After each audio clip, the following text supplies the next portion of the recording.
I woke up in a hospital bed, disoriented. I was supposed to be on my way home from shopping. Where am I? I asked the nurse. She explained that I had been rear-ended by a car and urgently transported to the hospital. My husband rushed in and exclaimed, "Why are you still lying on the bed? Let's go home, get discharged now, and make my dinner. If you can't fulfill your wife's duties, I'll divorce you." I couldn't believe what I had just heard. Who says that to their wife, especially when she's bandaged up and in pain? It was unbelievable. In that moment, I lost all my feelings for a husband who didn't seem to care about me at all.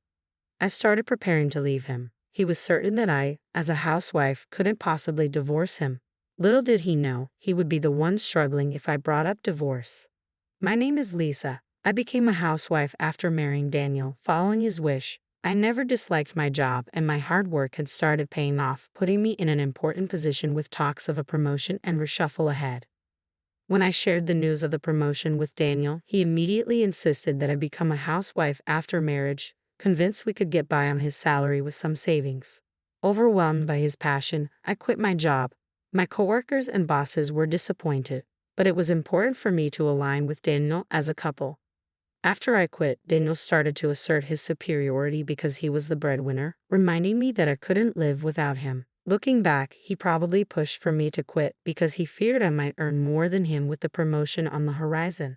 Despite this, I devoted myself to supporting Daniel's work and making our home comfortable. I managed meals, considering his schedule, and ensured perfect cleanliness. Yet Daniel couldn't resist complaining. Tonight's dinner was a bit bland, he'd say. I'd explain my reasoning, but he'd always find something to nitpick. Over time, he started coming home later, reeking of women's perfume. When I asked about his late nights and health, he'd brush me off, irritated.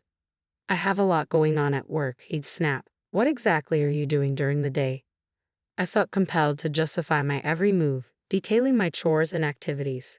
His mistrust grew, and he began demanding a daily schedule of my whereabouts. "Hey, what are you going to do today?" he'd inquire with a suspicious tone. "I plan to do the laundry and cleaning in the morning, then go grocery shopping in the afternoon." "When are you going to be back from shopping?" Daniel asked. "I can't say for sure, maybe around 4 o'clock, I replied. "Okay, got it. Don't be later than 4. I'm going to call home to check on you," he said. "Why would you do that?" "To make sure you're not slacking off on your housework," Daniel replied, starting to manage my schedule down to the hour. That day, my shopping took longer than expected, and I rushed home on my bicycle. It was already past 4 o'clock. I need to hurry back home or Daniel will get mad at me again, I thought to myself, feeding up. In my hurry, I didn't notice the car approaching from behind. The next moment, I felt an impact on my back. Before I knew it, I found myself lying in a hospital bed, trying to sit up, feeling pain throughout my body. A nurse, noticing my consciousness, hastily called for a doctor. "Oh, you're awake? You were hit by a car from behind," the doctor explained.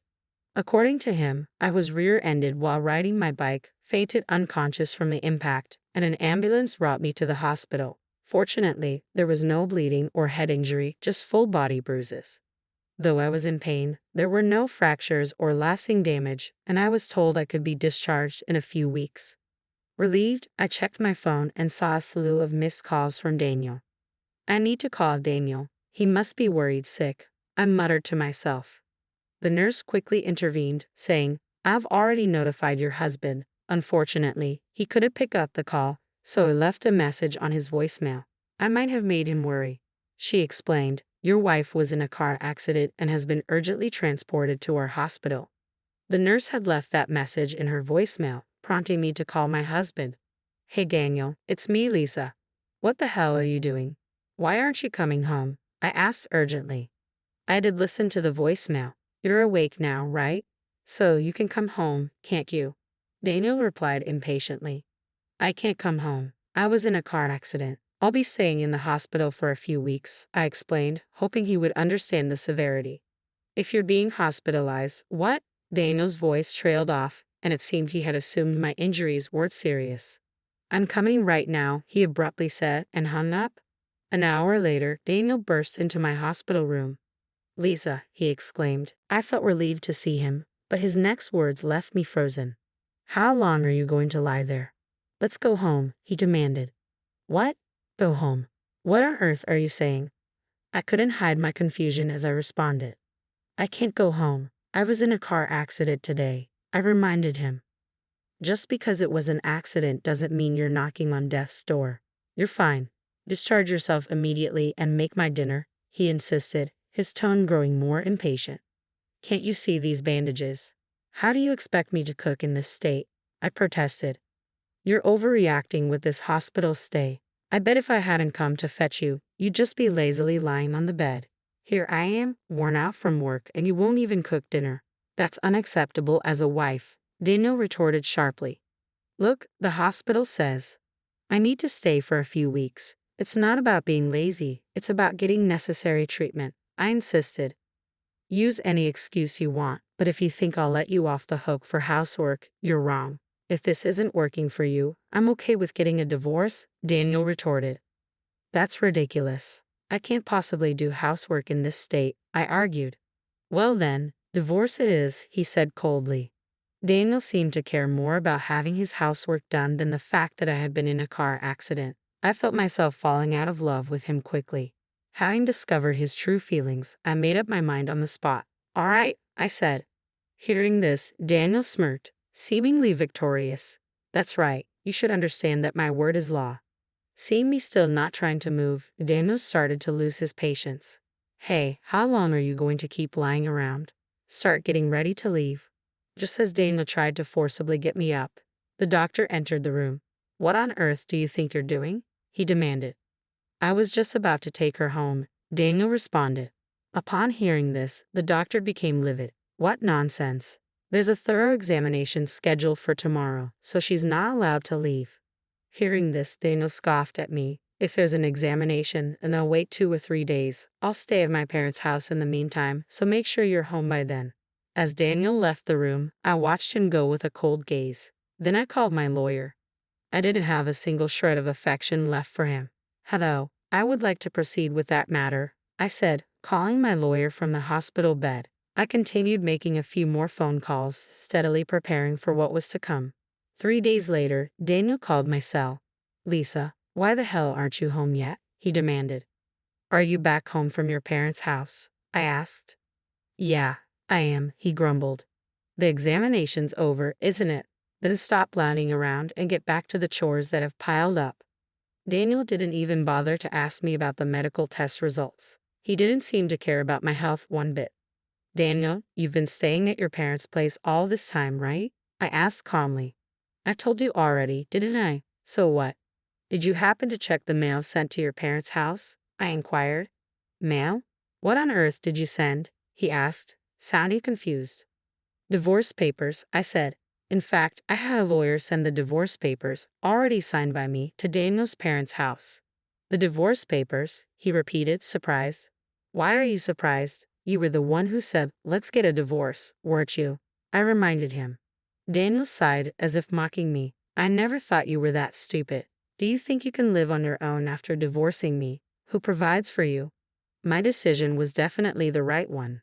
I can't start doing house chores right after the accident. I need to take better care of my health. That's why I decided to divorce you, I stated firmly. You think you can make a living after divorcing me?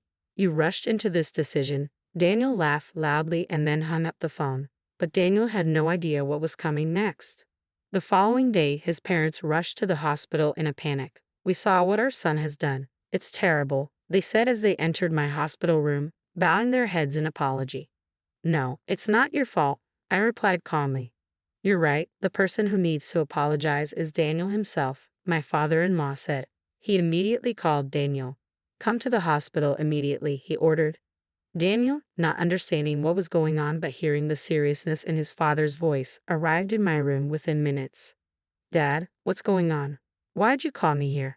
Daniel complained, only to be berated by his father on the spot. Don't be stupid, you caused a mess. Apologize to Lisa right now. What? What are you talking about? Daniel asked, bewildered. My father-in-law held out the envelope I had sent to their house. This letter, which was delivered to our house, he said. Hearing this, Daniel began to laugh with an air of confidence. Oh, the divorce papers. Lisa went and took my threats seriously and sent me the papers. She wouldn't be able to live without me, yet she's acting so foolishly. The problem is this document here, my father-in-law said, taking out a bill for consolation money from the envelope. Upon seeing it, Daniel's face turned pale. Consolation money? Lisa was the one who sent me the divorce papers. Why should I? Daniel stammered.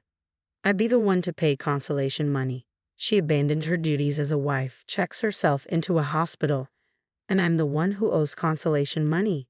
Daniel protested. Enough with all this, my father-in-law said, his voice filled with suppressed anger. He pulled out photographs and a report from the envelope. These are the evidence of your cheating, and here's the investigator's report. Looking at these, there's no doubt you're in the wrong. I can't believe what you've done. Seeing the photos and the report, Daniel turned pale. Lisa, when did you manage to get all this? I had started to suspect Daniel's cheating when he began coming home late, claiming it was for work. He would return each night smelling of women's perfume. At first, I thought he was just drinking at places frequented by women, but when I discreetly checked his credit card statements, I discovered he was dining at trendy restaurants and buying popular brands loved by young women. It was obvious he was spending money on dates with another woman. His behavior became more blatant over time. He started increasing the frequency of his affairs, finding opportunities during his outdoor work hours and even on weekdays. The detailed checks on my daytime activities were his way of avoiding running into me during his meetings with her. Still, I held on to the hope that he would return to me someday. However, Daniel trampled all over these feelings, showing no concern for me after the accident and treating me like a maid. At that moment, I decided to exact my revenge on him. As soon as Daniel left the hospital room, I took action. I contacted my lawyer and asked him to send the signed divorce papers and the bill for consolation money, which I had prepared in advance, to Daniel's parents' house. Knowing him, he was probably spending time with his mistress instead of going home to his family. My guess was spot on. Unlike my husband, my in-laws are upright people who would never approve of their son's cheating.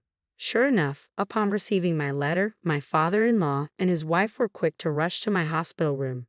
Having learned everything, Daniel stood there in a daze. So, Lisa, you knew about my cheating all along? Yes, of course, I replied, looking at him with icy eyes. You come home smelling like women's perfume, and you lavish your mistress with your credit card.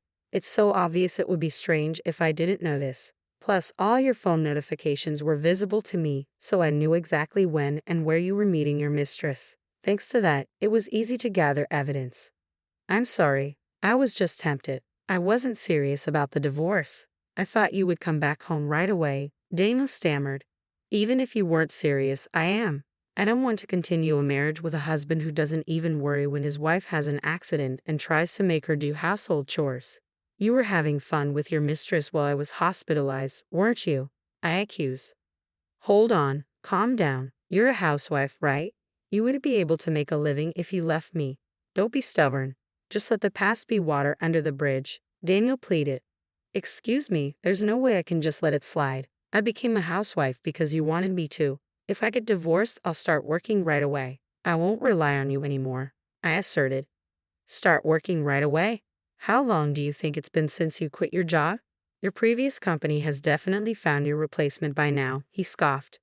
Do you think I've just been doing housework all these years? I've been continuously studying business in my spare time, I revealed confidently. I've got a few ideas lined up so I could probably propose several projects now, I said confidently. It's not that easy. The economy is down everywhere. Even I, who's been working the whole time, can't get a promotion easily, Daniel retorted. Isn't that because you're incompetent at work? A person who dates their mistress during outdoor work hours has bigger problems than just capability, I shot back. What? What would you know? He snapped. I think I know more than you do. In fact, when I approached my former company, they said they wanted me back under the same conditions as before, I revealed. The same conditions? You'd be earning more than me, he said, shocked. Yes, indeed. It was all for nothing, even though you were the one who encouraged me to become a housewife and quit my job. If you didn't want to be overtaken by your wife's salary, maybe you should have tried harder instead of pulling me down, I retorted. Hold on. If that's the case, you don't need the consolation money, right? Please withdraw your claim, he pleaded. Excuse me, there's no way I'm withdrawing it. This consolation money is to make up for the wrong you did. You can't just cheat on your wife and ignore her without facing any penalties. I said firmly. I'm sorry. I really regret it. Please forgive me, he begged. I will never forgive you. It's not enough to just say you're sorry. You need to show it with your actions. Go to hell, I said coldly. Daniel was unconvinced, but in the end, my in-laws stood up for me, and he finally agreed to the divorce and the payment of the consolation money. After paying the money, Daniel seemed to continue his relationship with his mistress without learning his lesson. However, it seems his company found out about his frequent dating during outdoor work hours, and he ended up getting demoted and having his salary cut. To top it all off, Daniel, who had almost run out of savings due to the consolation money payment, was promptly dumped by his girlfriend. News about the cause of his divorce and his demotion spread throughout the company, and I heard that he completely lost his place there. On the other hand, I was able to be discharged from the hospital safely without any after effects from the accident. I used the consolation money I received to move, and now I'm settling into my new home leisurely. My work after returning has been going smoothly, and life has been better since the divorce. That accident may have been a good catalyst for the divorce. I decided not to look back at the past and strive